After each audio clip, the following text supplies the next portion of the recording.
In this guide, I'm going to show you how to check people's friends on Roblox.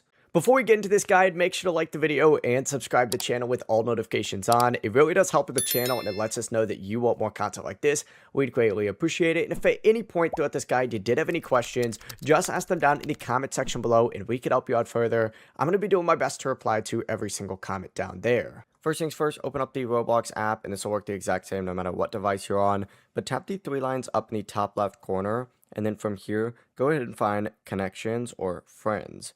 Open that up. It's going to show you everyone that you're connected with. Go ahead and select whoever it is, just like so. We'll use this guy as an example. Swipe up to see like their full profile. And then from here, you just need to select friends. And just like so, you're going to see everyone that they are friends with or every single person that they are connected with. That really is it. It's that simple. Before you leave this guide, make sure to like the video and subscribe to the channel with all notifications on. It really does help the channel and it lets us know that you want more content like this. We'd greatly appreciate it. And if at any point throughout this guide you did have any questions, once again, ask them down in the comment section below and we could help you out further. I'm going to be doing my best to reply to every single comment down there. Have a great rest of your day though.